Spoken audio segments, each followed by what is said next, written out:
Hey guys, welcome back to whatever this is, and on today's episode, yes, I'm still in my Christmas getup, still playing the Christmas music, because I thought I'd have more time in between, because I was off-putting this video because I was trying to beat a game, like literally finish it, and I did, and that will be the first game I start with.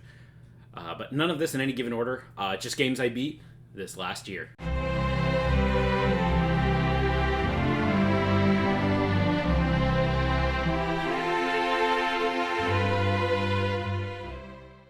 Let's start off with a game that actually just finished for me. I have just beaten Sea of Stars. Oh my goodness, that was a ride. I absolutely adore that game. It is everything you've heard. I wouldn't say it's everything and more. It's exactly what I wanted. It's what I needed. It kind of kickstarted my love of this again. Like, it was just one of those like really refreshing games. It set out to be what could have been a 16 or let's say more, it felt like to me, more 32-bit era 2D games with the animations mainly.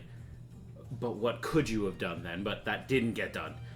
And to me, that game achieved that goal, went beyond that goal, and hit right in the sweet spot of like a nice 30-hour RPG that you can beat relatively quickly, and I enjoyed immensely. And I would strongly recommend checking out. If you haven't, I checked it out on Game Pass, but you should also check it out. Alright, the other game I beat within this month, Mario RPG.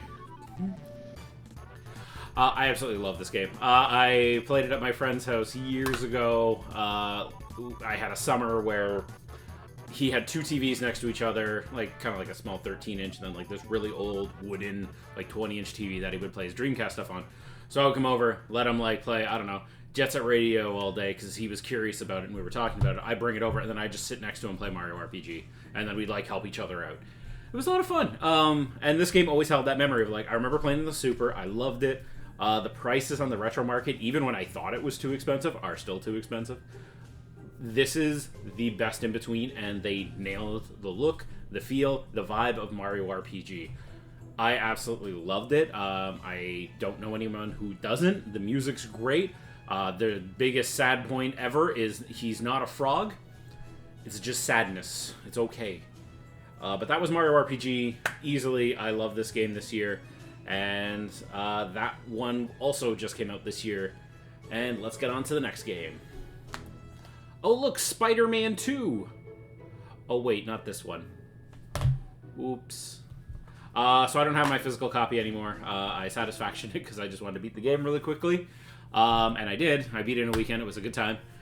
It was good. It was not incredible. I really did enjoy it. The story was good. Like, Miles was cool. Like, Peter's great. And it hit all the right Spider-Man notes. But I don't know. It felt like it was missing something by the end of it all. As much as I did love it, it was just missing that little spark I just wanted it to grab, but it didn't quite hit. So, as for me, it was a great game. It was like a 4 out of 5, easy. It's just missing something, and it's hard to describe, but like very well done, very well produced. Insomniac is literally just carrying the PS5, because if they didn't have Insomniac, what's the reason to own a PS5? I'll be fair. Like, if you think I'm wrong, please argue with me down below. Always fun. But yeah, let me know. It'll be interesting to see if anyone has any takes on that. Another one I beat, this was kind of like when I hit my summer lull, because I was out, I was seeing people, I was constantly doing stuff. But I did manage to squeeze in like my few minutes here and there. I did beat Metroid Samus Returns. I really like this game. I know that's every game here, because I'm not going to play any games I don't like. Because this is happy Weeb noises, not angry Weeb noises. And yeah, this is Metroid 2 remake. I can't believe I missed it on the first try. I don't know what was going on in my life at the time. I might have just been busy with school.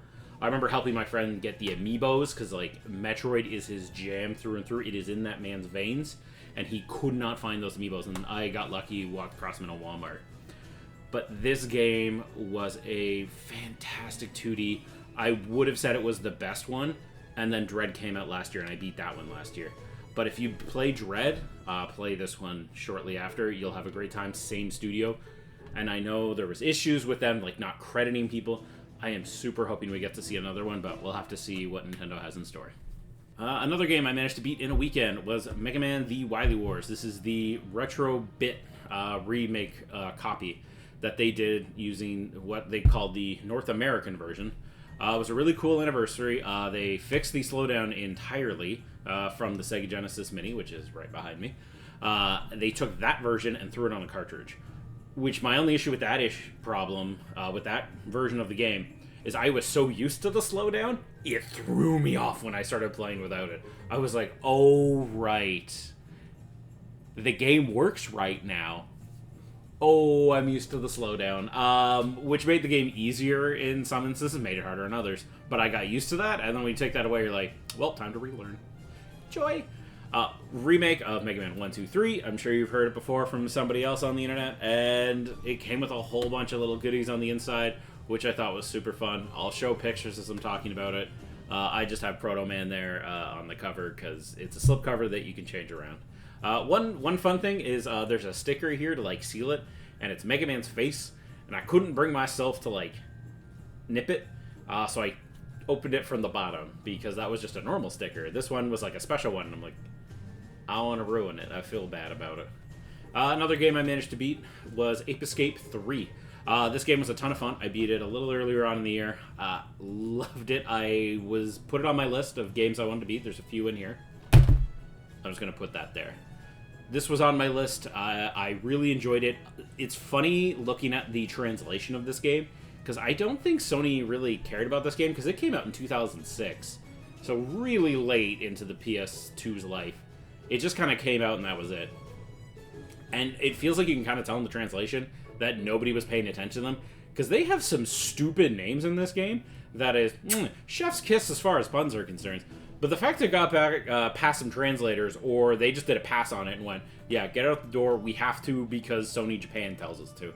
Because as far as I've been told, Sony America hates this franchise, but Japan loves it, which makes sense because you catch monkeys. But yeah, Ape Escape, solid game.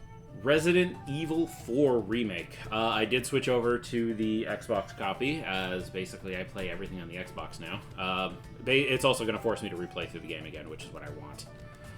As midway through the year, I really just noticed I was playing everything on the Xbox. I just figure, why am I not?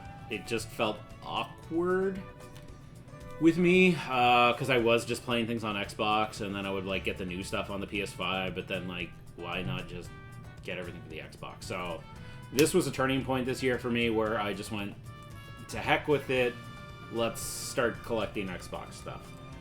And with the Xbox, I picked up this version. This version had its own issue at launch. It was like its controls were like a little tankier than they meant to. And then I know on the PlayStation, it was like the HDR just didn't work. But I also have a theory that the HDR on the PS5 just doesn't work to begin with. So I have this game. Fantastic. 5 out of 5. For a game I was arguing didn't need a remake because I want to see Code Veronica, this game 100% earned it. It does lose a little bit of that charm, but you know what? The original game still exists.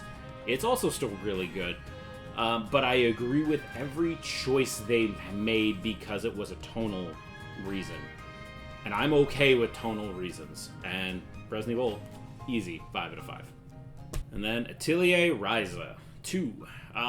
Played it earlier on the year. Loved it. I already talked about it in a video. Very good RPG. My biggest gripe is that it is a PS5 version of this game, but it's digital only, so you have to put the PS4 in to then download, which sucks. Hopefully, maybe they'll do like a special print, but I do have the Switch copy as well, as I just really like her Royal Fineness is a great character design. All the characters are very likable. This was a pretty good in-between game. I haven't started 3. Spoiler for the next video, that is going to be on the list of games I beat. I'm just trying to figure out, do I play it on the 5 or do I play it on the Switch? That's all I'm trying to figure out right now. But anyways, great game. Really enjoyed it. You do have to play the first one in order to fully get the enjoyment out of it, because like this one's really based around like knowing the characters. But still recommend, especially if you like the Atelier games. Alright guys, now we're down to the last two. The last two games, I love them both for very different reasons.